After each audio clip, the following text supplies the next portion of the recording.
All right. Let me wet my whistle here real quickly. Get the whistle wet.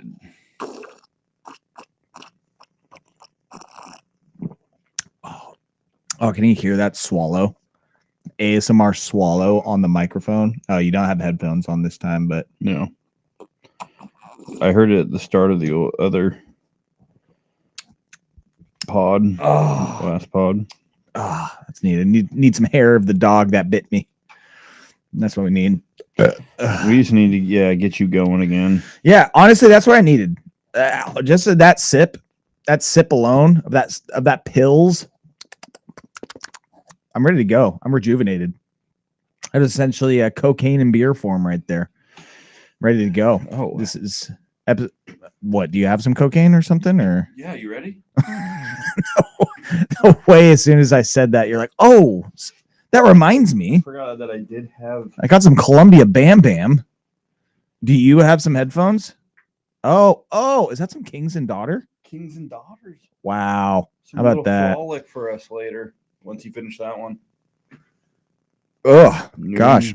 New England style. Kings and Daughters. Dude, how about that? Some of the prettiest can art in the game. It is so nice. Yeah, very artistic.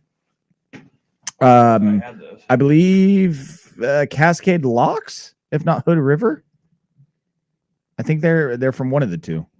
Either Hood River or Cascade Locks is where Kings and Daughters Brewery is from, which I just spent the eve in. We love that. Yeah, shout out to the Trillium bar out in Hood River. Shut that bitch down. We showed up, we kicked ass, we did karaoke, got the hell out of there. I haven't sung karaoke it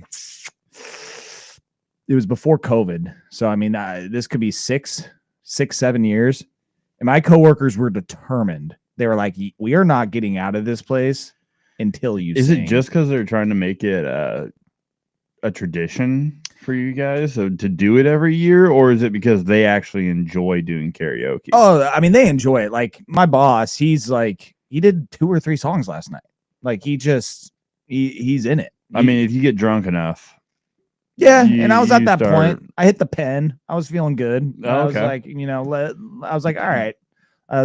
But I learned my lesson last time I did karaoke. Don't ever attempt to do Queen. Because like it's brutal. Hey, let me try and redo a song from Freddie Mercury, one of the best, if not best singer of all time. I'm sure this will go great. Yeah, that's not good. No. There's a reason why he was so good. As soon as I 6-7 years ago, whenever I let out that first note, as soon as I started singing it, I'm like, this was not it. This is such a mistake. I'm already regretting it. Yeah, 100%. Immediately. But no, I found it. I found my tune. You found your groove. I found my go-to. Yeah. Neon Moon, Brooks and Dunn. I was really close to wanting to do Chattahoochee by Alan Jackson, but I was worried that the pace it's a little too fast, and so I was worried I'd stumble over some of the lyrics for your vibe that you were going for. Way down yonder in the Chattahoochee, it gets hotter than a hoochie coochie. That's all I know. We laid rubber on the summer asphalt. Something, something, something, something, something, something. Down by the river on a Friday night. I know you're a fan of that song, though. Oh God, I love it. And there's a lyric in that song. By the way, episode 33. Welcome in. There is a lyric in that song that just shows the kind of man that Alan Jackson is. Just cares about consent. Okay. A man that cares about consent. Guy. Yeah. We fogged up the windows in my old Chevy. I was willing, but she wasn't ready.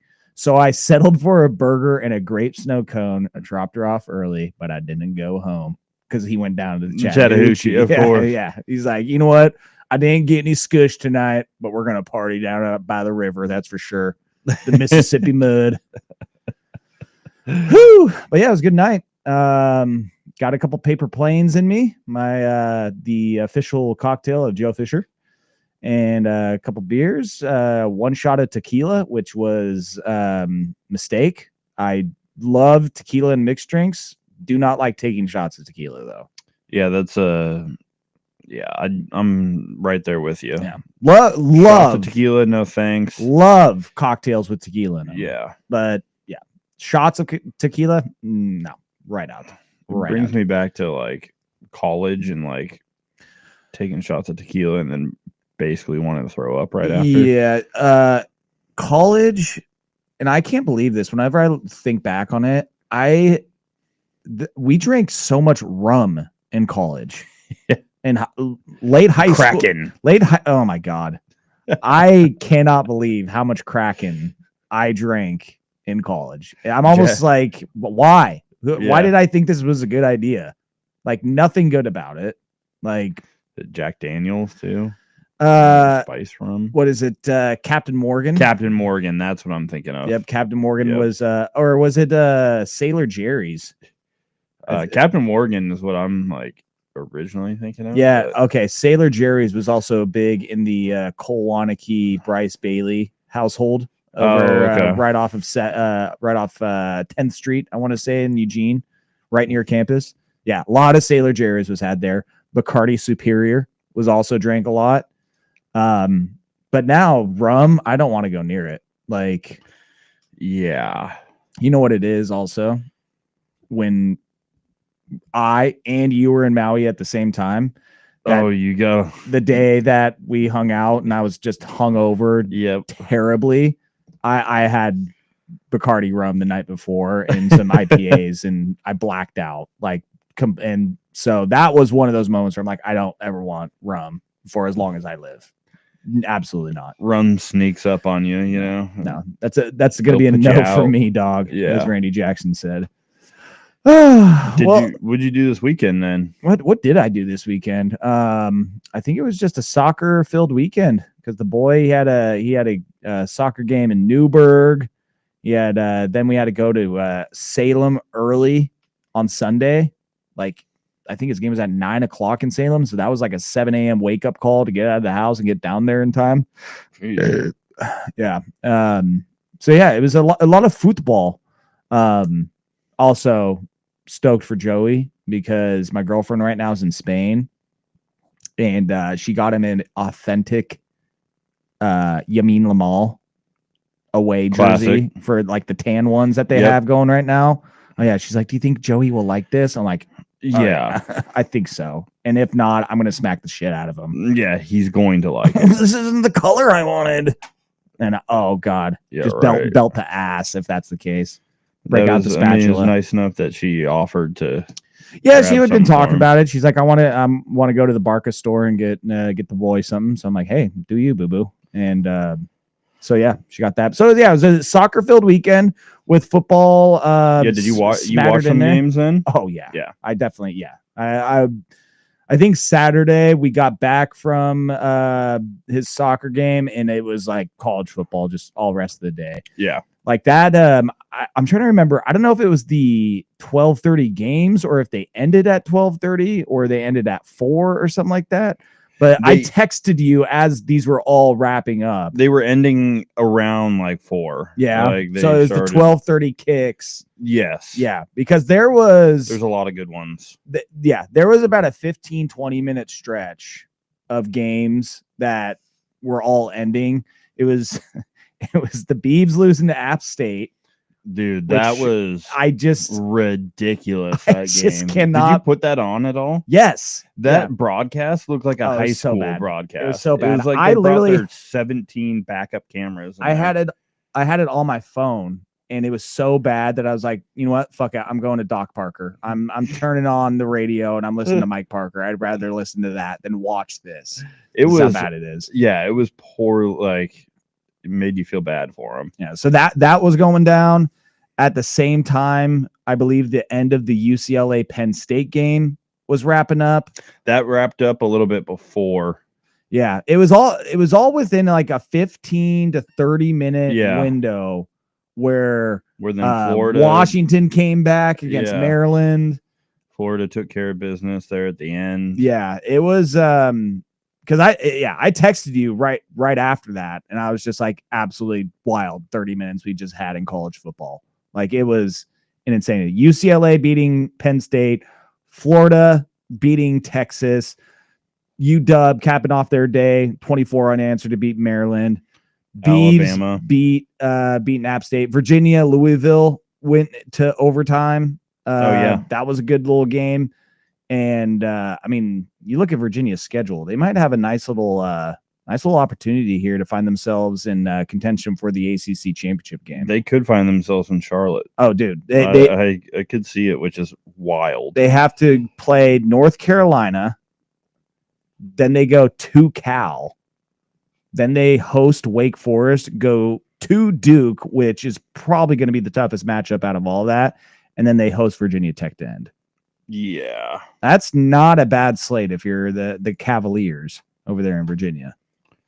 But as far as the highlights, the headlines of the college football weekend, it is the number 1 and number 2 preseason ranked teams in college football, now unranked.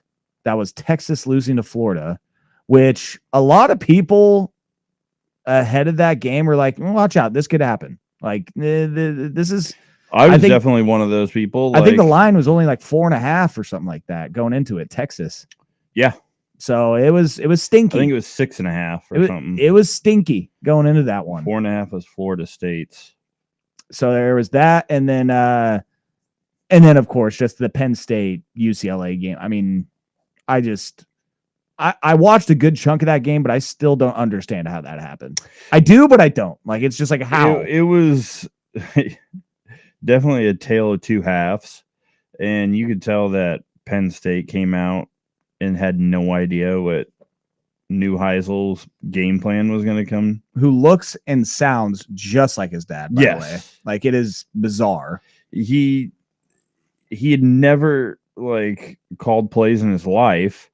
So you don't know what he's going to cook up for Nico. I think he unlocked a few things for him. Yeah, I guess. Which we didn't really see before. I guess let him run the ball. Yeah, he did look ridiculous. Like, his speed was way more than what I had seen the last few weeks. Yeah. And the fact that it was his first game calling plays, couldn't get the headsets to really work. Like, it was just... everything kind of went their way early on, and Penn State really looked like they were sluggish, had a lot of time to travel over the West Coast, and I don't want to say that Ducks beat them twice, but they kind of looked like they broke them. Yeah. No, they were in their head, and just still probably emotionally drained from that game, and then obviously you lose, and you're just like you can't shake that for a few days. Yeah, that is very tough to shake. You lose to an 0-4 team that has no head coach and is in shambles essentially. Yeah. So that was. Yeah, I could not believe that is what transpired, and I just don't get how Penn State is not able to run the football at all this year behind that massive line and great running backs. It's just so perplexing. Something's confusing. Something's not going right. I don't know what it is.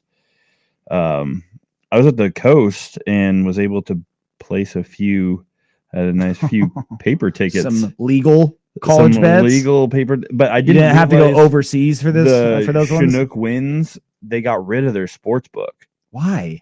I don't know. They don't have their sports book anymore. They have one single little kiosk. Oh, come on. And I was able to go over there, the only person placing bets. And I swear, I was in there for an hour. And you're giving money to people to place bets. Didn't see anyone else touch the kiosk but me during that time.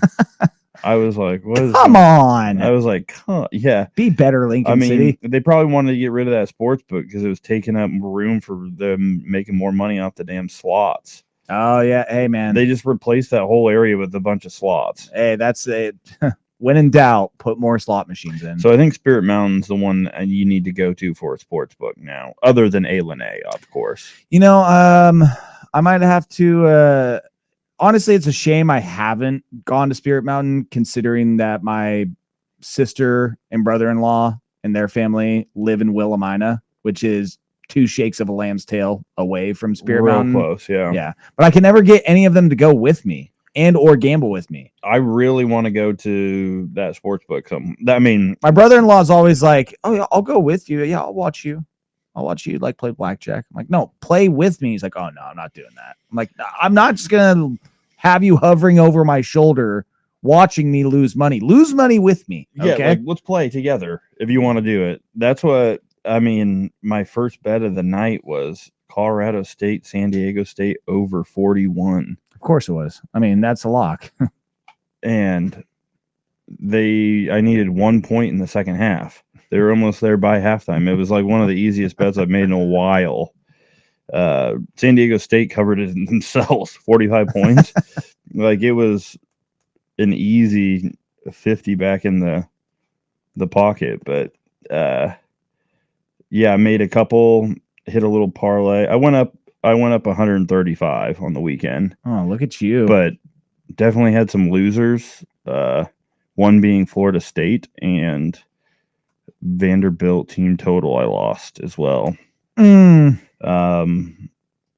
Which was waiting, but it happens. And I lost. I lost the under in the Georgia-Kentucky game in the last minute. What happened there? Georgia let Kentucky score. They could have kicked it was in the last like minute or two of the game, and Georgia lets up a touchdown. I mean, to be fair, I didn't really have any business in covering that with how I thought the game was gonna. I saw the game playing out, but I was really hoping they were going to be able to hold them there at the end. My one, not even bet, but the game that I was, because earlier in the day I was doing Sports Saturday on the Fan, and I was trying to figure out with Rashad, my co-host. I was like, where's the upset today? Like, let's look at the top 25 matchups and who's playing who. Let's see if we can find the matchup that is going to be an upset. And unfortunately, I chose the wrong one. I was hoping that my Mississippi State Bulldogs were going to be able to go into Texas A&M and upset, and that did not happen. We were on the opposite side. My lock of the week was Texas A&M. Oh, lock of the week. Yes. Tanner's automatic lock. 16. Minus 16 and a half. 16. Yeah, no, it was. Yeah. Well, and then, of course, me being the just well-informed gambler that I am, I'm like, you know what? Let's go. Mississippi State pulling the upset today. And then I look up afterwards, and they're like, yeah, their right tackle's going to be out, and they also have some other injuries. And so they could not give Blake Shapen like any time to do anything in that game. And it took about a quarter and a half for me to realize, I'm like, this is not going to end. Yeah, very well.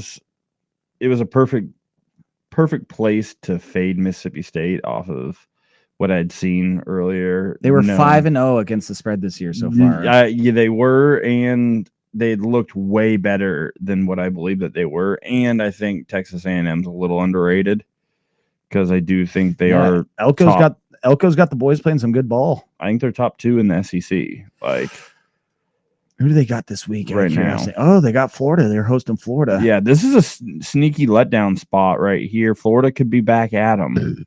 They got nothing to lose. Florida back? Florida is a week-to-week operation. That's becoming my new favorite college football tradition. Are they back?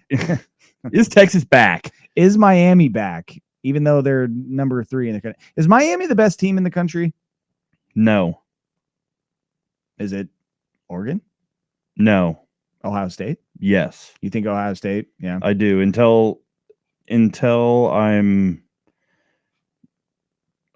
I just think that they look like the most complete team. The offense seems to be getting better week by week, that Ohio State team. Defense is elite.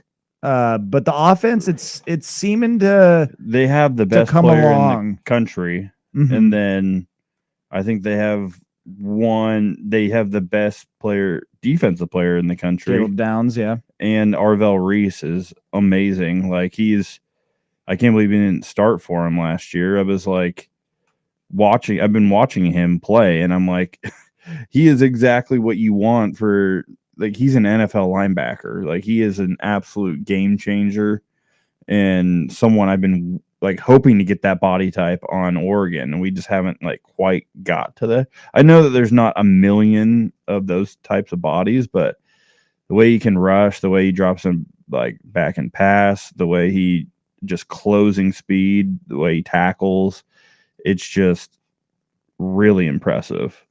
But I mean, you can go Ohio State, Miami, Oregon, and you can argue all three could be number one.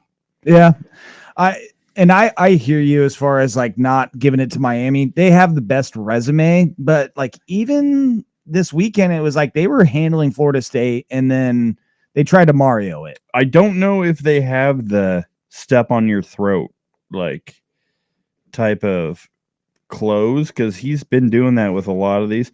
And hey, state champs though. Did you see him look in the camera? State champs. State champs. Yeah, he's like, I mean, that's going to go a long way on the recruiting trail for him. So state champs. He's got to let people know. Well, you didn't play UCF, but I do think Miami is really good. I'm not taking anything away from Miami because they've had some really good wins. Keep in mind they have not left the state of Florida this season yet. Yes, that's what I would like to like. I understand that he traveled to Tallahassee, but leave the state. Yeah, and we'll see. But they're just not going to be tested really the rest of the year. So that's like, yeah. I mean, like if you look at the rest of their schedule, I don't see anyone who's really. Oh, like isn't Miami minus like 200 to win the ACC now? They should be. I hope Georgia Tech somehow sneaks in there and ends up playing. I hope it's Miami, Georgia Tech in the ACC championship, and then boom, Georgia Tech stings them. Brent Key gets them. Dude, I'm praying for it. I am praying that happens. I do really like some Georgia Tech. I like Brent Key, and I like their offensive coordinator. Yeah. I mean, I don't know. Maybe. I mean, if they weren't on a bye, if it was happening this weekend, then I would say like maybe Louisville, like sneaks up on them. But I've watched Louisville and they don't have, I mean, unless Miami just doesn't bring it one game, like, and that's totally is like left on the bus. But every opponent they're playing, I mean, they are going to be heavy favorites. Louisville, Stanford, obviously. SMU is not SMU from last year. Syracuse, they're week to week. You have no idea what you're going to get from them, and even their best is not going to be good enough. NC State, not good. Virginia Tech, fired their fucking coach 2 weeks ago.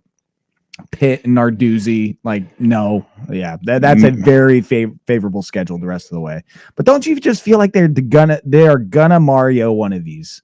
Yeah, I mean, it might not happen till the playoff. It might not happen till the ACC championship. But yeah, you're right. I mean, they could play someone and just not show up. I mean, I get what you're saying. I think they have a little bit different of a feel because they do have a good defense this year. Malachi Toney, I mean, he's legit. Very good. 3-star commit. I can't believe that. Yeah, that is absolutely, yeah. He's been a stud. Also, just by the way, 9-minute drive from my sister's to Spirit Mountain. See, it's got to happen. Got to make it happen. I need to make it back over to Spirit Mountain. I also need to make my way back to A at some point too. Yeah. You should come up in March when we go back there for Fan Madness. Have a grand old time. Hit the tables with us, man. Yeah. Do you do much blackjack? No. I don't do much of the. You come across as more of a pow guy, kind of pie gal. I'm a lot more of a pie gal. I like pow guy. Pie gal. I played with Nick Irwin for a while. We played until like 1:30 in the morning. Jesus. And we started at like 10. I didn't even realize it got that late. Damn, that'll happen to you. Yeah. Pow guy will get you. Fun game, but I'm not much of a tables guy. I'm more of just a sports wager. I know you. Yeah. I'll watch. I'll enjoy my 2 hours of wager, and hopefully it goes my way. Looking ahead to this week, outside of the obvious, which we'll get to here in a second, I mean, Ohio State at Illinois. Does that do it for you? You intrigued by that one at all? I think, I don't know, did you hear Ryan Day talk about how you got to throw everything out the window of what they couldn't even look at the film for Yeah, he's like, we're not going to spend much time on that Indiana the film. Indiana game. And it's like, nah, you got a point. Like, it kind of got away from you. You're on the road. Like, you're going to be at home. Should be more focused. Mm-hmm. Hopefully get a few more of those corners back. If you don't get those corners back, yeah, you're going to be screwed. Altmaier could have a day. I mean, I think there's a definite disparity in talent and physicality all around. Yeah, I feel like that's the theme of the week in Big Ten as far as some of the top 25 matchups with Ohio State, Illinois, and then Indiana, Oregon. I also see that Alabama plays Mizzou this week. That gets you hot. I do. I am excited for that game. Columbia, Missouri, going to get it up. I'm excited for when I can get back from the Ducks game and go turn on Utah, Arizona State, 7:30. Oh, wow. In Utah, they finally get a night game. I think that's dude, let's go. I'm excited. Night game at Rice-Eccles Stadium. That is a great environment. Yeah, there. I'm excited for that game. Of course. You know, I'm sneaky excited for this South Florida, North Texas game on Friday night. Because you have money on it? Or I don't. That's a playoff matchup. Exactly. That's why you got a 5-0 North Texas, 4-1 South Florida. Yeah, I hear you. It's a big game. North Texas. Big game in Denton. North Texas, the favorite, 1.5. So I'm actually excited to watch that game. Denton, Texas. Now you have me intrigued where the hell Denton, Texas is. Probably in the middle of nowhere. Zooming out. I do have a bet on it's just north of Dallas. Just north of Dallas.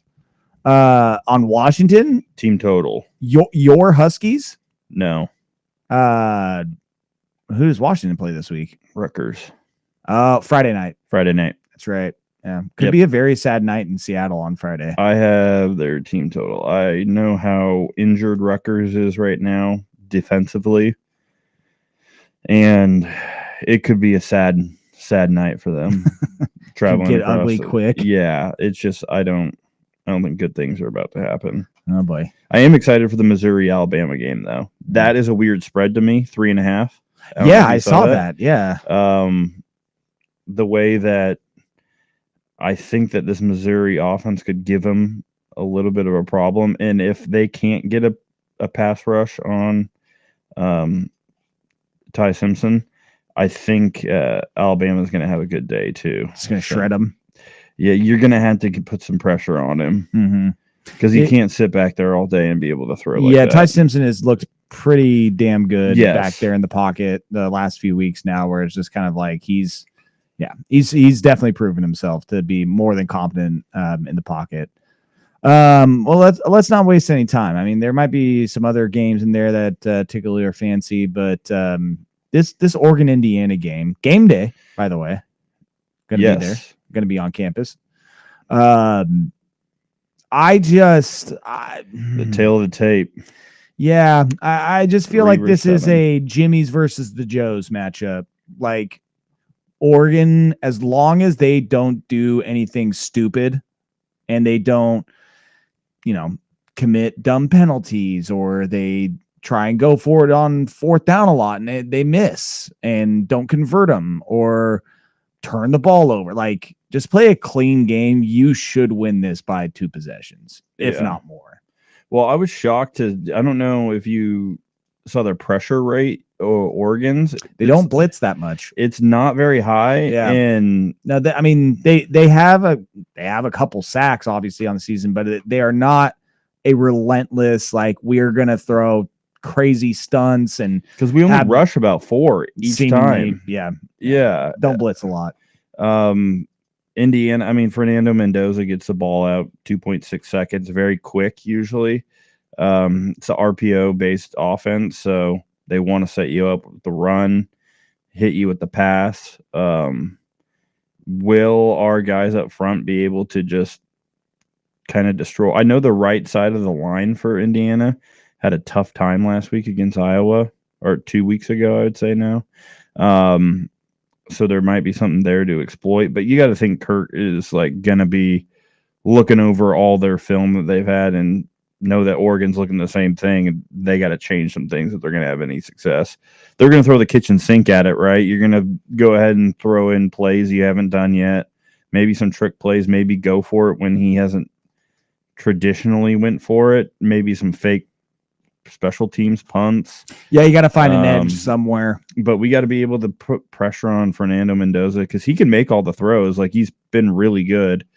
But first got to stop the run and stop Cooper and Surratt. I mean, if you can do that, then it should be pretty good. I'm excited to see who runs out there first possession for the running backs for Oregon. Oh, if they're still going to be Lamar back there, or if it's going to be Dier, or is it going to be Noah? Is Noah just going to continue getting the first, and then we see Dier a little bit later? Mm-hmm.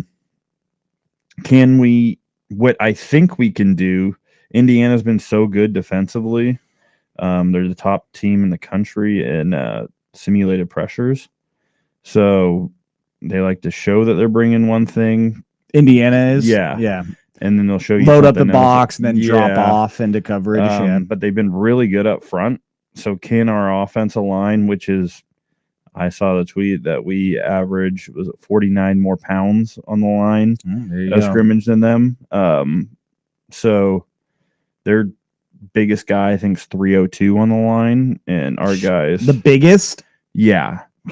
And obviously Dave Iuli is like 334. That's wild. Poncho's over that. So, like, can we move bodies? Can we be effective? Get some holes open for our running backs?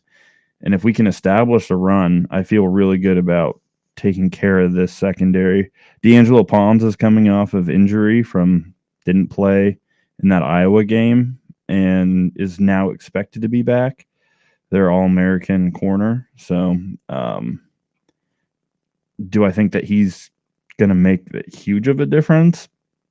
Maybe for them, like, confidence-wise, but not play well. Like, I think we'll be able to do what we want to do still. But they'll come in with a great plan. We know that they got a great coaching staff. They're a really good team for a reason.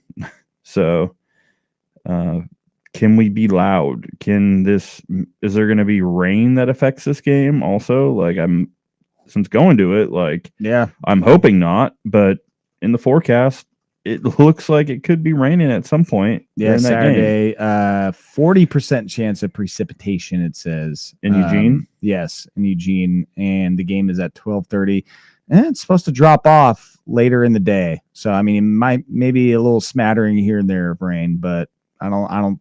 So far, it looks like it's not going to be anything I'm too crossing crazy. my fingers. Good luck on that. But I'm hoping the crowd is electric. I'm hoping that we didn't sell our tickets to the fucking Indiana fans, because that's going to drive me up a fucking wall if we again are just deciding to sell our tickets to Indiana fans and not going to the damn game. Well, also, like, this is technically the first game back for students. Yes. I mean, college game day, top 10. We will have a full. You're coming section back after it's been, what will it be, 1, 2. This will be 3 weeks since you've played a game at Autzen. Like, I think the crowd's going to be frothing and foaming at the mouth to show Indiana. And that's the other thing is, like, Indiana has not come here since, like, the 2000s, obviously, like early 2000s when they upset us. Yes. So I think this is one of those, like, anytime a Big Ten team is coming to Autzen for the first time, the crowd, the team, the environment, everybody wants to make an impression on that team.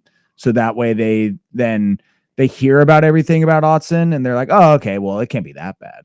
And then they show up and they experience and they're like, okay, we get it. We understand now why. Like, that needs to be the mentality for a lot of these teams that are coming to Autzen for the first time or, first time in a long time, is that it is not an easy place to play. I will say Fernando Mendoza's played there before. That's true. And Roman Hemby just last year played there, being on Maryland. And so like they have a few guys who've experienced it before, but I know that coaching staff for Indiana has not experienced it. So, I mean, I'm hoping to put out a big. What do you think is the number one key to the game? You just think it's line of scrimmage? Whoever wins line of scrimmage wins this game, or what? Yeah, I mean, every game I feel like that is obviously a good go-to as to. I just think it needs to be a mistake-free game, like just a clean game from Oregon. And if you, like I said, if you do that, you're winning this by multiple possessions. Because if you're doing everything right, you have the better team, you have the more talented team, you have bigger guys in the trenches to where you should be able to win this by at least 10, 14 points. If, again, you play a clean game. So that's, to me, the line keeps creeping down closer and closer. Does, so that kind of makes you a little nervous. So all I can say is that, is that a mistake? And everyone wants to make it Dante Moore versus Fernando Mendoza, but I don't honestly, I mean, they're not going to both be on the field at the same time, but they both have to show up and play really well. I think Fernando Mendoza has to play like one of his best games ever to come into Autzen and win. We all know Dan's record there. He's only lost one game there since he's become the head coach. Yeah. It's been really impressive, but yeah, I think that the key is to just execute at the level you have been all year. They have a good defense. They have a good offense. Like it's going to be a tough battle, but if you are able to avoid dumb penalties, procedural and or just personal fouls, if you're able to take care of the ball, protect the ball, and not turn it over, and if you're able to stay disciplined, as you mentioned, like don't fall, keep in mind like that every other play could be a trick play potentially. Yeah. Keep in mind on punts and kickoffs, this could be an onside or this could be a fake punt. Yeah, you got to have that in your mind the whole entire time. And also there's going to be times where there's breakdowns where Fernando Mendoza is going to run the ball himself because he's athletic enough to do that. Yeah, and can we break down and make a tackle? Well, like, can we? Because that is also a little scary. Like he's been able to make a lot of people miss in the open field, and it's like we got to be able to get this guy down. Well, and that's where I also think, are you going to have someone spying him for a good chunk of the game? I think if you get beat a little bit, we could also just bring down like Kingston Lopa or something and make that adjustment. Maybe a Thieneman spy for a little bit, and depending on what's happening, maybe Aaron Flowers spy. He crashes hard. But yeah, there's just so many different like elements to the game where it makes you. I mean, obviously, you just want to see it played out, but. That's why I'm so excited for this game. And I personally circled this game when I saw it on the calendar at the start of the season. When I bought my season tickets, I was like, yes, Indiana, not only because I'm a Kirk Cignetti fan, but because I thought this would be such a big game. Did I know it was going to be a top 10 matchup? No, I didn't know that at the time, but I did know that I was excited for this game, and I thought it could be a really big game at Autzen. Yeah. So no, in retrospect, when I was looking at the calendar, I was like, all right, what's the one game I'll be able to make it to? And I was looking, what team was coming into town.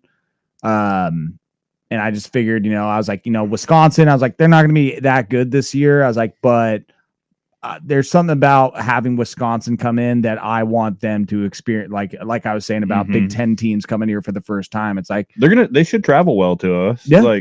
I anticipate so. Even with what they're going through with Fickle, but yeah. And now like I feel great about that just because it's going to be the Grateful Dead night and everybody's going to be wearing tie-dye. Like that's going to be an absolute party the whole time. Whole crowd's going to be just baked out their ass, basically. It's going to be a cloud of smoke just hovering over Autzen. But yeah, in retrospect, I very much was like, damn it, I should have seen that this Indiana game was coming and chose that one instead. But you going to go to game day?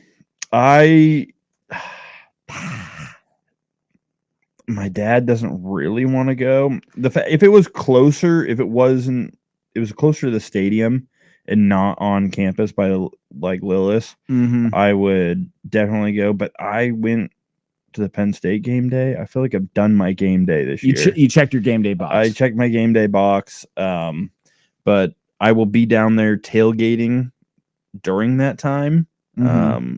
So I feel I'll be watching, of course. And we should have enough student/fans that are going to make it down there by. It's also starting at 6 a.m. pitch black there. So yeah. It's great. One of the unique places you can go to where it's pitch black like that. And hopefully we have a good show, like turnout. I'm pretty sure we will, but just another year where game day comes to Eugene. Yes, sir. Check the box. But do you have any score prediction for this game?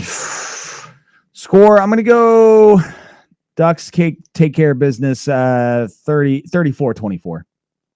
10-point? Yeah. All right. Cover. Again, you should win this by multiple possessions. Yeah, I'm liking 34-24. I don't hate that. And it's going to be a comfortable 34-24 where possibly Indiana scores later to make it a 10-point game. I think it really has to do with the elements like of rain. Like if it starts raining, we could see more of a slopper, like 28-24 or like something like. You want this to be a close game. I know you do. I don't want it to be. You make me sick. You know I don't want it to be close. No. It's just I got to give them respect. You got to respect the opponent. I'll go with 31-21. Oh, 10 points. Oh, yes. Interesting. You like that? Yeah. There's a cover for your ass. I hope it's a dominant. I mean, hell, I hope we do to them what they did to Illinois. 63-10. Sign me up. Let's go 38-7. Pivoting 38-7 now. Oh, just giving up one touchdown. No, I mean, I think it's going to be a little bit closer. Yeah. If anything, 42-21. Why not? You know what? How about just a shutout? You know, just absolutely keep them in check. 54-0. Just lock them down. 54-0. Let's take a sip of this frolic. We're frolicking. Oh, New England style. Oh, I'm gonna be farting all night. Mel's gonna come home to just a gaseous cloud in her home. How many more days does she got until she comes back? Oh, she's got another week, but it might it's gonna linger around. Trust me. She's New England. Yeah. It's tasty though. Almost spilled it. Yeah, watch it. That almost went right off the edge. Shit. I will say this Red River rivalry. Gets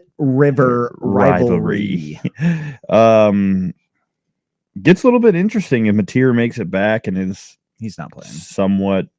He's not playing. You don't think so? No. Why is Oklahoma favored by 1.5 now? It flipped the line. Someone knows something I don't know. I think he's decoy. It could be. It could be he had surgery like 2.5 weeks ago. Yeah. Did you see him throwing the ball? Oh boy. Is this like Aaron Rodgers? Him tearing his Achilles and then throwing a football and people like, dude, I think he's ready for live NFL action. Well, let's be honest. John Mateer's not like he's chucking 60-yarders constantly. You can make a game plan where he throws a bunch of screen passes, 5 yards. You can do the little Mahomes. What's his name? Dylan Raiola. Did you see his pass yards? It's like the lowest amount, like yards per pass. Oh, like yards per attempt?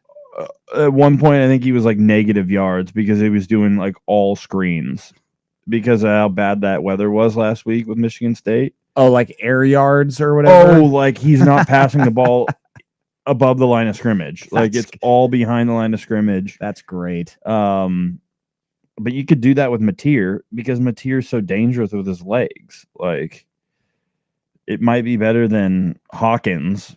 They have their backup. I don't know. Well, I will say that I'm glad Texas lost because it took some of the allure out of this Red River rivalry And gave us game day. Yes. Yeah. 100%. Yeah. But as I said, they can do that game any year they want to. Okay. Give us game day at least once. You check the box that you go to Eugene, and then you get an interesting matchup with Indiana, Oregon, a unconventional top 10 Big Ten matchup. I will say that no matter how much I question this Texas offense, the Texas defense is really legit. Yeah, They're they good. are. It's just, I mean, it's a shame when the two units can't play in unison because the Texas defense is working their ass off and then can't run the ball, and therefore can't pass the ball. I want to see if you notice the same thing I notice about Texas offense. Their ass. Well, that, but what also do you see about that? Not necessarily just, Arch isn't playing that well. They can't run the ball. And and why can't they run the ball? Because they don't have a good offensive line. Exactly. Yeah. Their offensive line is trash. It's a whole trickle-down effect. Well, I wouldn't say it's Arch trash sucks. is harsh, but Arch sucks because he feels No like time. he's pressured to perform because they can't run the ball. Because they can't run the ball because they don't have an offensive line. And because they don't have an offensive line, Arch Manning does not have any time to do anything.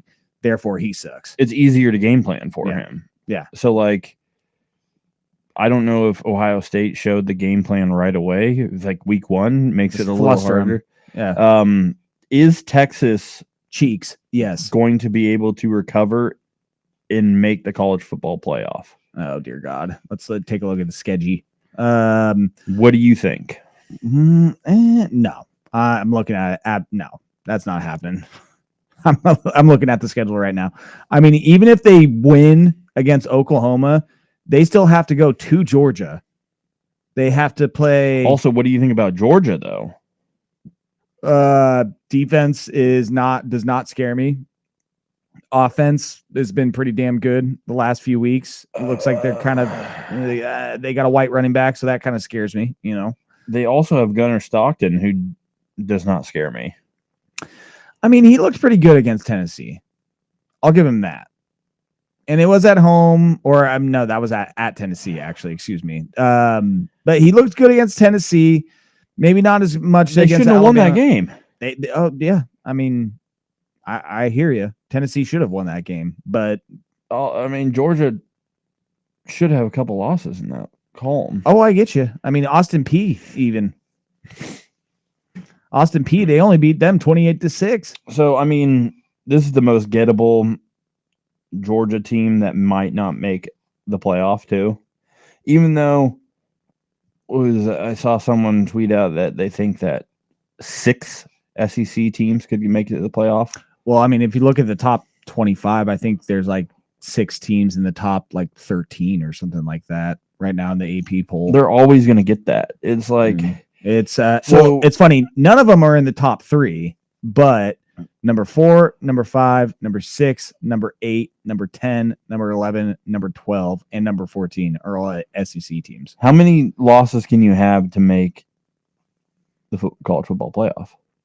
At the most 2, but SEC they could sneak in there with a 3. They're going to say 3. Yeah, I mean Clemson lost 3 last year, or did they lose 2 last year?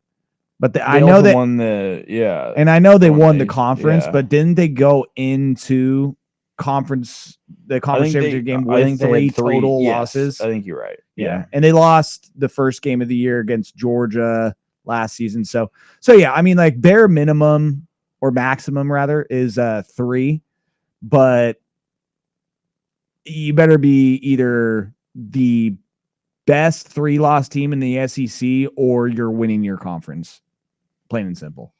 Yeah. So, and yeah, it's going to be feast or famine.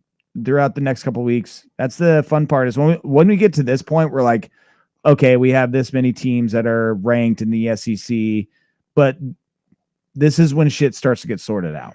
This is when we actually see is Missouri legitimately a good team when they're 5-0, and we'll see the rest of the way. It's always in October. Is Tennessee going to be able to bounce back? I mean, like, yeah, looking at Missouri's schedule, they have Alabama this weekend, and then they have to go to Vandy, and then they'll host Texas A&M, and then they'll have to go to Oklahoma at some point. Like, all of this will get sorted out at some point, and that's my favorite part is just figuring out, who is, at least in the SEC, because there are so many good teams, who is legit and who's not. Is Texas A&M really this good, or are they going to fuck it up? I like Mike Elko, though. I think that he's a great coach, and he's been one of the more likable A&M coaches there for a while now. So yeah, this could be a different Texas A&M team. And as you said, is Georgia is gettable, Alabama, they lose to Florida State. Are you able to catch them on a week like that again? Did you see Georgia spread this week against Auburn? What are they, like 14.5? Less? We going single digits? Jordan Hare. You going single digits here? 6.5? Wow, 3.5. Oh my god, dude, that's telling me something weird. That's a stinky line. This is a classic Hugh Freeze. I need to save my job. That's a really stinky line. Smells. It reeks like this, like my New England IPA farts. Yeah, that's a strange one to me. I don't see Auburn being able, just because Jackson Arnold is not good. Cheeks. Yeah. He's really bad right now. Color me intrigued though for 4:30 on October 11th.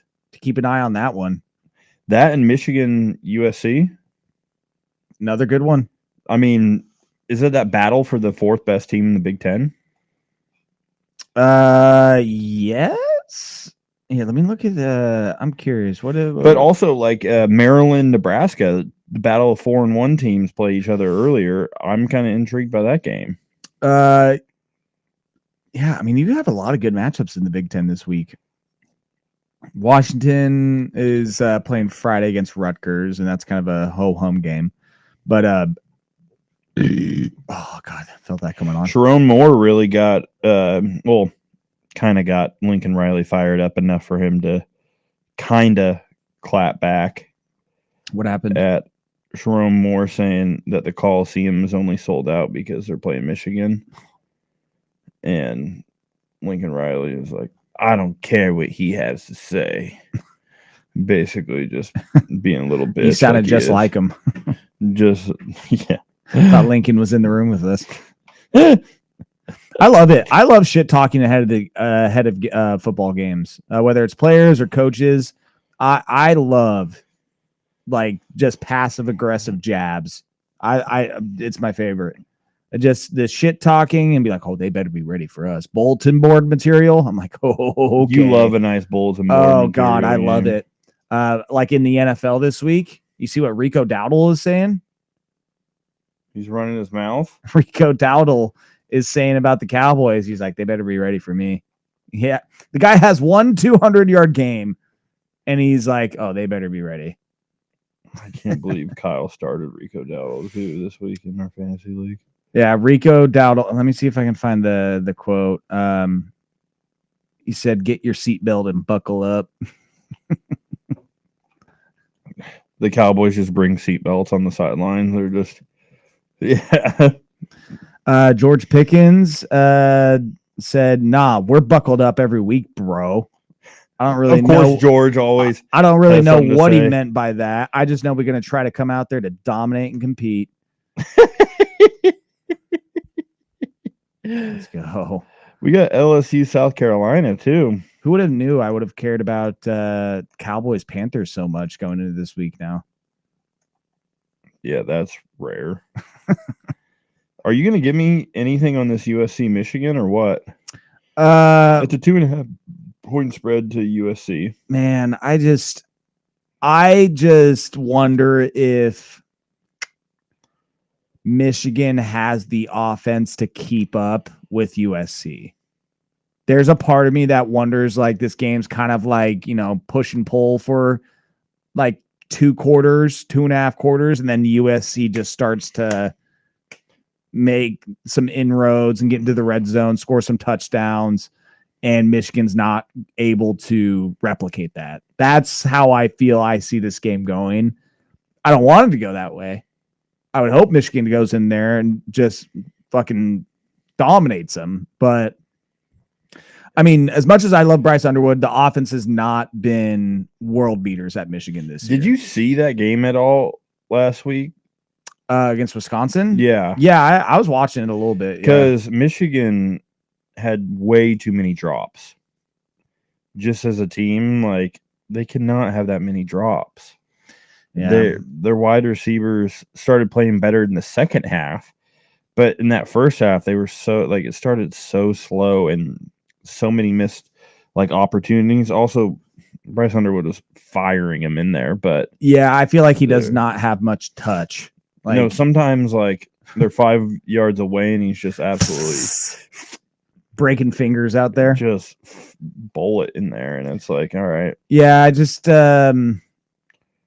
I mean, I don't know how much of a motivator Lincoln Riley is, but I just feel when I'm looking at the offenses is that there is one team that can put up points consistently, and there is one that is not. And I feel like that's where this game could end up, is that USC goes up by a couple touchdowns. Michigan is trying to claw back, trying to just get something going on offense, and they just can't. And that USC, now granted, they are going up against a USC defense, so that who knows? Maybe Michigan finds an offense this week because they're playing USC. Well, USC is week to week with their defense. Like, sometimes I'm like, oh, they look like they kind of got this figured out. They got some bigger bodies. They look all right. D'Anton Lynn's a good DC, but they've been sitting on they're coming off of a bye week. And then they have games like they did against Illinois, where Illinois could score at will, wherever they want to do. Yeah, they are coming off of a bye week. I think they've been able to sit on this loss for 2 weeks now and game plan for Michigan, where Michigan had to play last week against Wisconsin. And so, the psychological, mental aspect of the game right there, I feel like I lean more USC on this one. Yeah, at home. Mm-hmm. Michigan has to travel. Yeah. I don't know. It's going to be probably the biggest travel spot for Bryce Underwood. Mm-hmm. It just seems like a game where they probably pulled it out. Yeah. Trust me, I do not want to see USC win this one. But, I mean, looking at it right now, ESPN matchup predictor, 68.5% says USC is going to win this. Pains me to say. Do you see anyone in the Big 12 beating Texas Tech?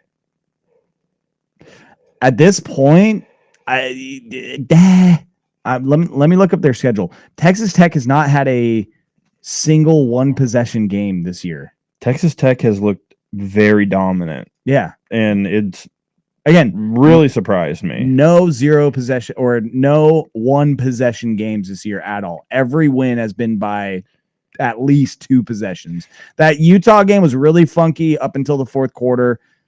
Texas Tech had 9 false start penalties in that game.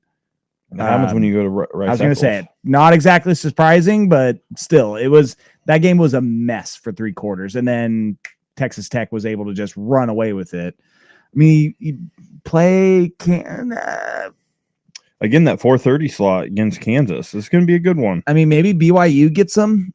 That's at home, but is there any more fraudulent team that undefeated team than BYU right now?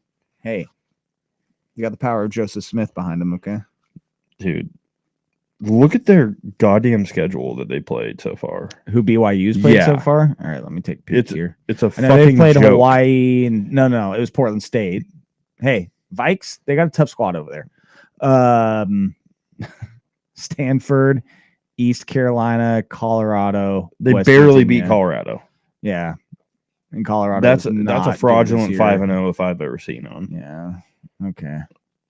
I mean, Well, I'm pulling for him. What? I can't pull for BYU? no, you can. I'm just shocked that that's the team you're pulling I don't for. know. There's something about You Texas. like Kalani Sitake? Yes, I do actually, but there's something about Texas Tech that I feel like they've just sort of gotten. They have a little bit of. They got a cocky sniff to them now. All of a sudden, They got that oil money. Now they're just like, buying everyone. Yeah, they're getting some recruits and they're having a good season. They're getting a lot. They just picked Jalen Brewster. They're throwing tortillas for some reason. They always do that. Yeah, and I think it's dumb. I'm on the record saying that the tortilla throw is dumb. Burn. I mean, granted, if I'm getting a tortilla thrown at me, I'm probably eating it on the spot. But yeah, what a waste of tortillas. I know. It's. I'm a big food saver. I do not like wasting food. I will eat all my leftovers. I will clear out the fridge before throwing it away.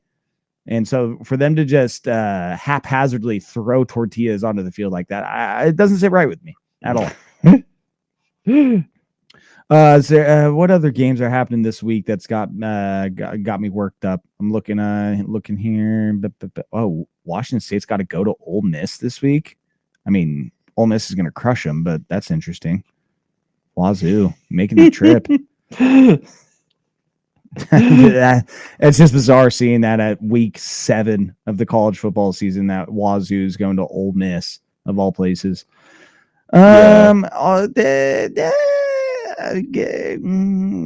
I mean, don't let Pat Narduzzi do a crazy thing and all of a sudden beat Florida State this week. Did we overvalue that Florida State win against Alabama?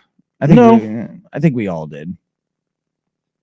I think Alabama just wasn't that ready. They felt like they could just show up. Yeah, and they got humbled. Also, that's kind of like it's always been Kalen DeBoer's like kryptonite is a quarterback that can run like Thomas Castellanos. They'll face one this weekend. Yeah. They got a Peribula problem. That's another one where you're like, okay, well, maybe. Dude, I would die for Missouri to win this game this weekend. I pray to the heavens that Missouri pulls this out. Eli Drinkowitz would just he'd probably it'd be insufferable. He would be so annoying, but I don't care. He's really annoying. Yeah. Sign me up. Give me a Mizzou win. Any other games? I mean, obviously Penn State. You're 21.5 point favorites. Please take care of Northwestern. If they don't, well, you know who Northwestern beat, right? They beat UCLA. They beat UL Monroe. Well, yes, who didn't? But they beat UCLA, and then UCLA just beat Penn State. So by transitive property, let's go Northwestern. Also, one thing that I'm pissed off about, oh boy, is how do we have another fucking game at the same time as Oregon State? At home, this is the 3rd time this year. Who they got? Raging Cajuns this week? They got Wake Forest. Jake Dickert's coming back. Oh, that's right. Yep. Well, but it's just like 12:30 as well. What the fuck are we doing? Why does this keep happening? Yeah, I would like to be able to watch the. Well, I'm so sick of traveling down and coming back with Oregon State fans at the same time. That's your. I thought you were more so like, I want to watch the Oregon State game. No, I don't want to watch the Oregon State game. I've watched way too many Oregon State games this year. You're like, it's the traffic aspect that pisses I'm going to me be off. fucking stuck in traffic again. Well, to be fair, I don't know how many people are going to be going to Corvallis. I get that, but still an extra couple thousand people that are in my way trying to get home. Yeah, I hear you. Again, and this is the 3rd time. Like, get a different time slot. Put them at 7 p.m. for God's sakes. Why is this game not 3:30, 4:30? Yeah, I hear you. I'm with you. It's just, and Oregon State thinks they're doing something, firing their special teams coordinator. Easy, girl. Here, take some hay. Eat this apple, girl. Easy, girl. The fact that Oregon State thinks they're changing anything by firing their special teams coach. Well, I mean, that could do something. Their special teams was fucking atrocious. Like, yeah, but what hasn't been? Well, I would say of all three units, special teams has been the worst unit. So if you're going to start somewhere to try and make some changes, firing your special teams coach is not a bad start. Late in that game against App State when Malik Murphy... Tickets as low as $8, by the way, if you want to go to that. That's what ESPN said to me. Hey, it's a little cheaper outfit than going up a little bit further north. Let's do big number, little number, the lowest ticket price in college football this weekend, because legitimately that might be it. Tickets are more expensive at Kennesaw State on Thursday and Old Dominion Marshall. Wow. Oh, this is Georgia Southern, tickets as low as $9 for Southern Miss. Getting close. Georgia Southern on a Thursday. I still haven't seen lower than $8 though. They just start accepting canned food to get into this game. Just you know what? We got nothing. We're not bringing any money. Just give you some Reeser potato salad. Please, let's raise some money. Let's get some food for people. Thanksgiving's coming around the corner. Stanford at SMU, tickets as low as $9. Also scrolling. Hawaii has more expensive tickets against Utah State. I mean, we're gonna find out. Yeah, Wake Forest, Oregon, $8. That is insane. I mean, they should be free at this point. Like, we'll just let you in. Like, you want to come and watch? Go ahead. Like, are you a body? Just come in here. Yeah. Wow. Yeah. Utah State at Hawaii, tickets as low as $44. The Oregon State game, according to ESPN/Vivid Seats, has the lowest entry price this entire college football weekend. Wake Forest at Oregon State. You know what? Go on down to Reacher Stadium and support your local beef. That's rough, dude. $8. I mean, I might go. I spent $8 on a lot worse things. So yeah, exactly. I mean, that's not a bad price. That's less than a beer in the stadium. Okay, you can get in. Yeah, that's pretty atrocious. That's pretty goddamn bad. Gotta hope they can get their first win though. Here's a good segue for you. Oregon State continually finds new ways to lose every week. In the NFL, the Arizona Cardinals find new ways to. They are like the Oregon State of the NFL, because whenever I think, I'm like, oh my God, how did they lose that game? They have another game where I'm like, oh my God, how'd they lose that one? And then they had this weekend against the Titans, which, boy, if you had the Cardinals covering in that one, which, I mean, I didn't. I wouldn't expect you to. But there are some people out there that did. Probably had Cardinals in a survivor pool also. I was going to say survivor pool. Yeah, that is the Oregon State of the NFL right now, is that they lose games in ways that I have never seen a team lose a game before. It's almost impressive. It only took Cam Ward saying, we ass to keep it a buck. Keep it a buck. We ass. It only took that for them to actually win a game. That's such a good quote. I will keep say, it a buck. We ass. A starting NFL quarterback saying that. In the year of our Lord 2025. I can't. That is so great. I made probably my worst NFL bet I've made in a long time. Color me intrigued on this one. This is what is it? It was. Let me see if I can try and guess. Painfully bad. Did you take my word and say take the Raiders money line to beat the Colts this week, only for them to lose 40-6? Remember last week I said I'm sniffing a Raiders victory. I was like, I like the Raiders. Bounce back week for the Raiders. I did not take that. Thank God. And I wasn't even thinking about that. All right. Worst bet. To be fair, it looked okay at halftime. Things really spiraled for me. So was it a bad beat or just like, oh my God, this never had a chance? No, it just it never had a chicken dick's chance at that point. Okay, let's first half here.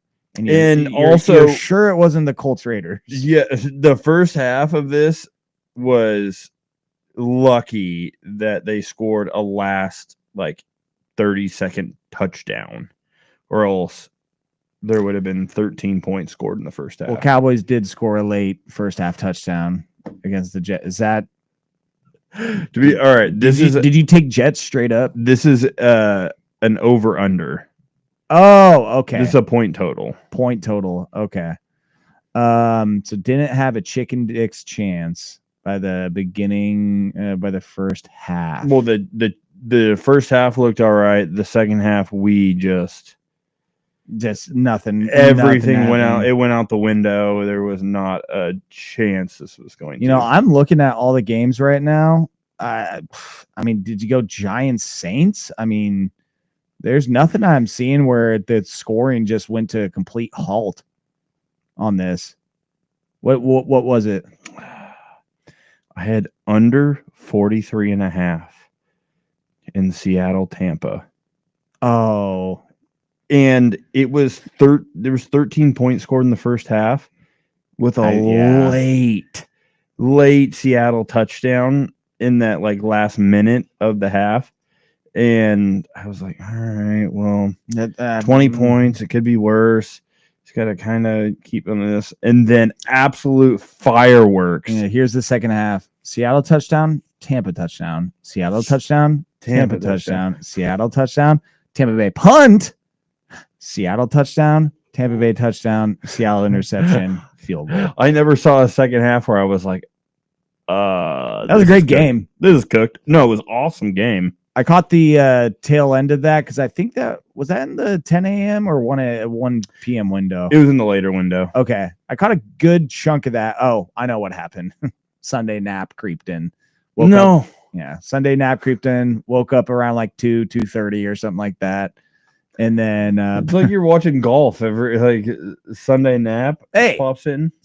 Sunday, I was laying in bed and I was watching Cowboys Jets, and that was, I mean, you want to talk about a snoozer after a while. And then I was like, you know what? I can't remember the last time I did this. Usually it's me falling asleep to the game, like on accident. I consciously made the decision to roll over and I was like, no, the nap is happening right now. And so I woke up around like 2:30, popped on the 1 p.m. games and caught like the second half of that Buccaneers Seahawks. And I was like, dude, can I get 4 more quarters of this, please? Since I already missed 2 of them. So, because the second half of that game was fireworks the whole time. Yeah. They had it was before Darnold threw the interception, but they showed the side-by-side graphics for Darnold and Baker's stats for that game. Both of them were unconscious. They're balling, dude. They had like 8 total incompletions over like 70-something passes. I couldn't believe it. And then even the Darnold pick, like it ricochets off of a helmet. Yeah, that was a fucking awesome game. That was great. And there's something about NFL games that when this just turns into a Big 12 shootout, NFL games are so fun to watch when they're like that, like when just no defense is being played. Big fan of those. I'll tell you what wasn't a sick game, that Chargers game. Oh, dude, it made you sick. Oh, my God. I don't know if I've been more upset at a game in a while. Because that game should have been, 17? It should have 7. It should have ended up 17-0 in the first half right away. Like if Quentin Johnson doesn't fumble the football, because Justin makes a great play, gets down there, Quentin Johnson fucking fumbles the football. They get it and they scored 10 unanswered real quick. Goes to half 10-10. We get the ball, or they get the ball. We stop them, and they are punting in their end zone. Lad McConkey gets one. Takes it for 6. Oh, you fucking are idiots, and ran into the punter. Yeah. That negated that, and then they go back and they go and score on that same drive.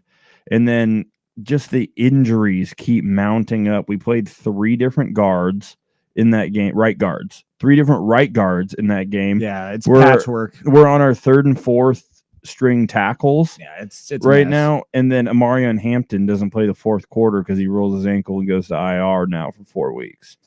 So it's just one thing after another, and it's always offensive line injuries. It's always injuries with this team. You can never just go a season. I understand there's going to be injuries, but just at big positions, both tackles, like we can't sustain that much, and then just dumbass penalties. Yeah. We had a penalty on like 5 straight plays.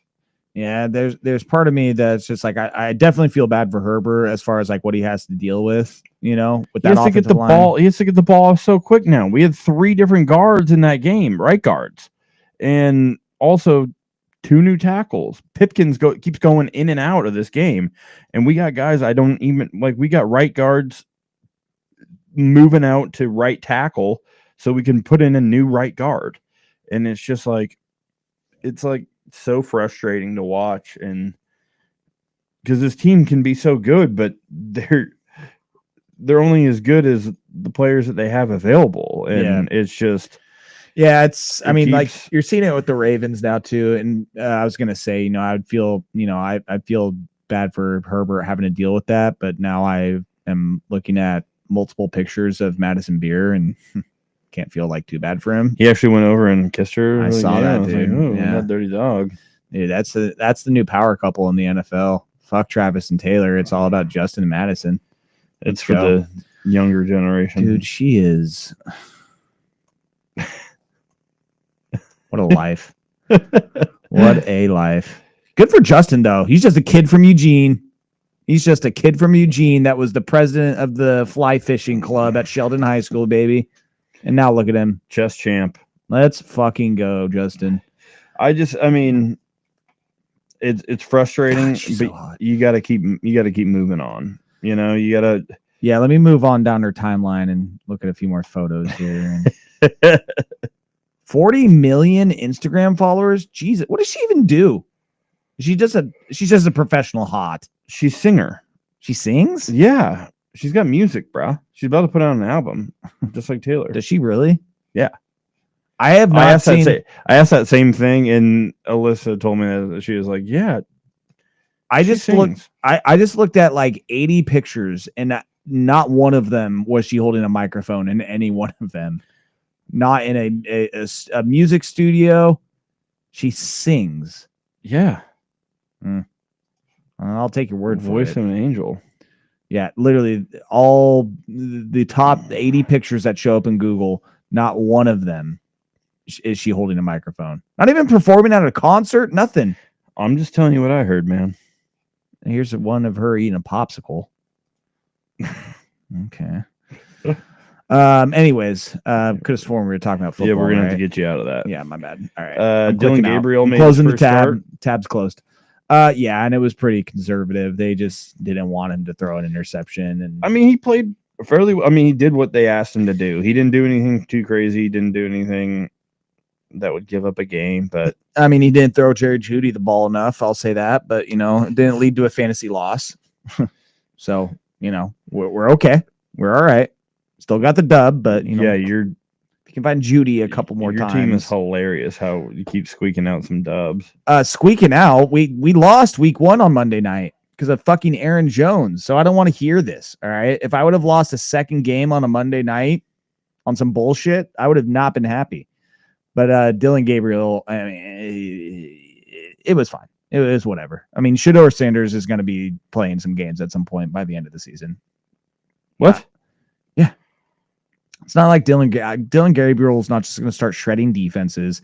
He's going to have a couple games that are probably not going to go great, and they're going to want to see what they have in Shedeur. They're going to be like 3-12 or something like that, 3-11, and they're like, all right, let's throw Shedeur in there and see what we got. He's going to suck, and they're going to be like, yeah, that went about as what we expected.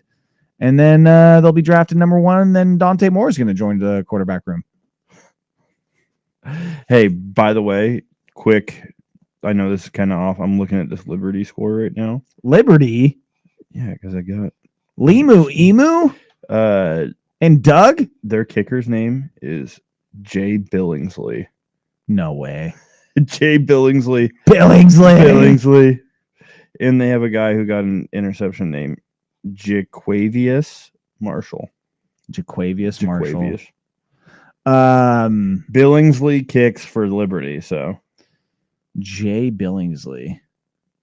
Can you touch that? Well, as far as NFL goes, it just kind of seems to me like it's the Bills. Who lost? Yeah, they did lose. Who lost? They did lose, and my Patriots defense came up clutch that night. By the way, we're not winning fantasy if Also, Patriots defense does not step up to the challenge. It's taking you this long to acknowledge that the Eagles finally lost. Oh, that was great. What was even more fantastic was seeing that douche on Barstool absolutely crash out. Was he the Penn State fan too? Yeah, he's the Penn State. He's a Penn State, Philly, and an Eagles fan. And someone else at Barstool, one of the other guys, he had like a parlay going where the Broncos. He took Broncos money line, and it just set him over the top. And seeing an Eagles fan crash out like that, even after they just won a Super Bowl, they have no room to crash out. Oh my God. It was, and there's part of me, I'm like, he just saw his Phillies lose. Penn State gets upset. Eagles. Oh yeah. He was having a rough weekend, but oh my God, I was almost thinking about taking the video clip and posting it to Pornhub because it was borderline pornography to me. Yeah, it was great. Did you see Mike McDaniel looked defeated walking off the field, losing to the Panthers? Yeah. Well, he should. One, losing to the Panthers in any capacity, you should be pretty upset. But blowing a lead to the Panthers like that after Bryce Young was looking god-awful to start the game, you should be ashamed. And I hate to say it because I like Mike McDaniels, but he's getting fired this year. He's gone. Do you think so? Yes. I think that their team's just bad. But their team is just bad, but also he's not winning enough. They're going to check out. Everybody's going to check out. He's already seemingly checked out. Love the guy, but yeah, he's not going to last much longer. So Joe Flacco, starting quarterback for a new team. What is it? 6th round pick they gave up. Do the Bengals do they do that thinking they actually have hey, we got to save our season? Yeah, they're trying to they're like, Joe's coming back. He'll be back. Joe's going to be back, and if we can have another Joe fill in for him. Yeah, how's that offensive line? Maybe we have double Joes. Maybe you should have used a 6th round pick to trade for an offensive lineman somewhere. Do you really decent defense? Are you really in? I don't know who the general manager of the Bengals is, but are you really sitting in the office talking about what should we do? And they're like, "Hey guys, I think I got an idea of how we can save the season. We bring in Joe Flacco. We trade him. Yes. Call them. Get them on the phone. Oh, Browning, you're out. That to me is just that is organizational malpractice. And then you're going to go into Green Bay and just be like, all right, Joe, go get him, bud. Get after it. That is going to be a mess. And it makes me root for the Bengals less, honestly. It makes me kind of mad at them to think the audacity that, hey, we're going to just trade for Joe Flacco and he's going to turn the season around and playoffs going to be good. Playoffs is back on the menu, boys. We got it. We're fine. We'll be totally fine. Ding, ding, ding, ding, ding. Yeah, that's despicable. One thing that did also make me really happy was seeing Jackson Dart lose to the Saints because that was pretty funny. And especially 2 INTs. That guy was. I'm pretty sure a lost fumble also where he just straight up dropped it. He was riding way too high after that win last week. Well, and he was talking. There was some shit going around about how he wanted or was trying to maybe slide into Madison Beer's DMs, and I was like, absolutely not. That is Justin's girl. You stay away. Yeah, absolutely not. You twerp. No. God damn. No, that was very satisfactory as well, especially the week before them beating the Chargers. I'm sure that you relished in that very much. But tomorrow, Eagles Giants. Oh my God, that's gonna be the worst game of the week. This will hopefully be the Chargers get back on the fucking saddle game against the Dolphins, even though they're only 3.5-point favorites on the road. Take the Dolphins straight up. I see a hurt team. Let's go. I see a weak, limping team. Yeah, that's going to be an ugly game also. I mean, the Dolphins defense, I mean, Bradley Chubb get after you, you know? The Chubbster. Yeah. Yeah, that's going to be a gross game. But it's going to be gross in a good way where it ends in a funny way. There are a lot of gross games this week. Yeah, there are. Well, again, Cowboys-Panthers, there's some animosity in that one now. All right, it's the Rico Dowdle return game. That's going to be – there's some juice behind that. We got a double Monday night. Broncos-Jets at Tottenham. Ugh. And then Cardinals at Colts with the Cardinals, who their offense makes me just want to fucking gouge my eyes out sometimes. Chargers-Dolphins. Patriots at Saints. Well, hey, Drake May is now my new starting quarterback of my fantasy team. So go off, King. And then Browns at Steelers. Seahawks at Jags. Does anybody want to win the NFC West, by the way? I think the 49ers are just kind of like failing upwards. Like where they like it seems like they don't even win it at times or want to win it at times, and they somehow just squeak out wins left and right. And you're just sitting there at the end of a 49ers game. You're like, how did you win that? Like the Cardinals lose games and you ask, how did you lose that game? Yeah. The 49ers, you watch their game and you're just like, how did you win that game? Yeah, How did that just happen? Does anybody want to win the NFC West? I think we do have to give some flowers to the Jags for winning that game. With the silliest game-winning touchdown of all time. They've now beat the Niners and the Chiefs back-to-back weeks. They have. After looking pretty bad. Mr. Duval doing some things. I like my sim Liam Cohen. Not going to lie. Do you? Yeah, I'm a fan. I'm a fan. I think he's got some FU in him. I appreciate it.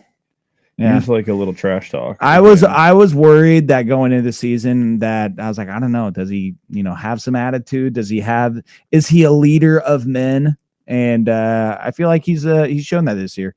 Their offense, though, granted they are playing the Chiefs. Chiefs have a pretty solid defense. Leader of men? I mean, I would like to see their offense open it up a little bit more.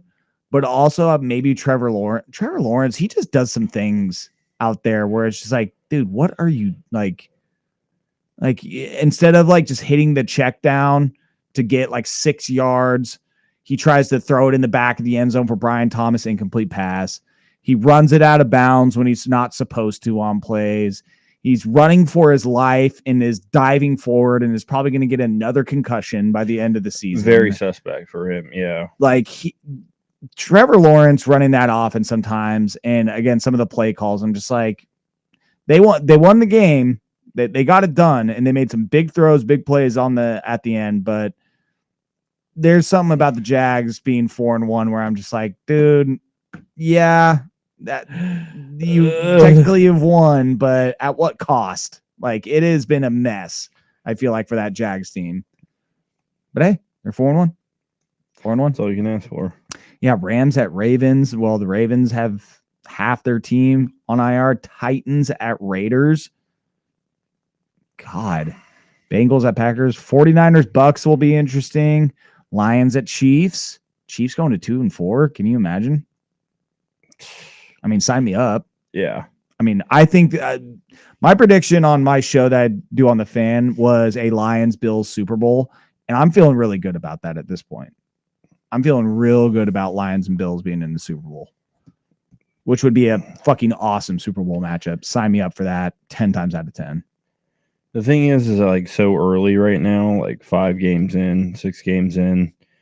It's just I'm personally going to make sweeping judgments on the entire league after 5 games. I don't know about you. Everyone is a couple injuries away from being just effed. Yeah. You know? Oh, yeah. Yeah. So who knows? Bills at Falcons Monday. Oh, we got a Monday night doubleheader. Bills at Falcons, Bears at Commanders. Yeah, Bears are playing again. Falcons are playing again. Steelers are playing again. The thing about the Steelers is like they're 3-1, and they just do this consistently. Like they don't look extremely good. They don't look. Sometimes they look bad. They don't look really bad all the time. But like they just somehow win games, and it's just like before you know it, oh, there's the Steelers making the playoffs again. Steelers could be 5-1. By the time they face the Packers. I didn't even realize. Steelers, Packers. That's going to be in Pittsburgh, so it won't be at Green Bay. But I was going to say Aaron Rodgers going back to Green Bay. Going into this season, I was just like, listen, the Steelers seemingly somehow win 9 games a year and go to the playoffs, and they've had fucking Mason Rudolph and Kenny Two Gloves out there. I'm like, why should I not be think any different with Aaron Rodgers? Yeah.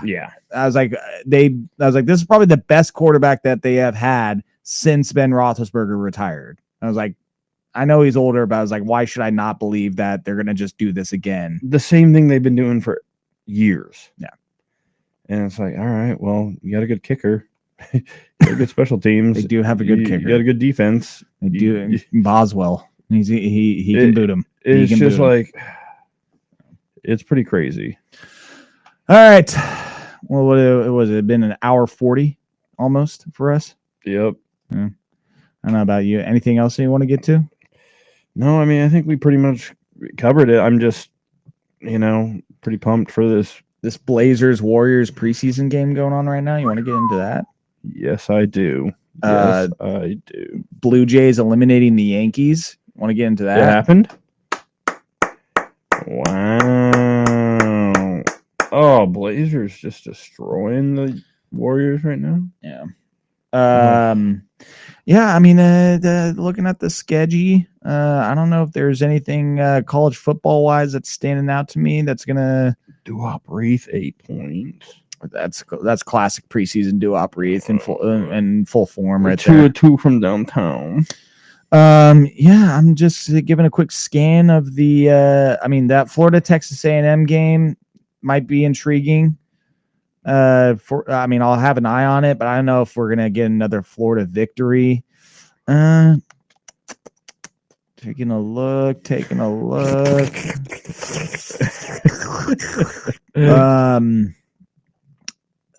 No, not that. Vatek. Oh. As I try and snap with my left. I can't snap as good with my left versus my right. You took Kent State over 1.5 wins this year, correct?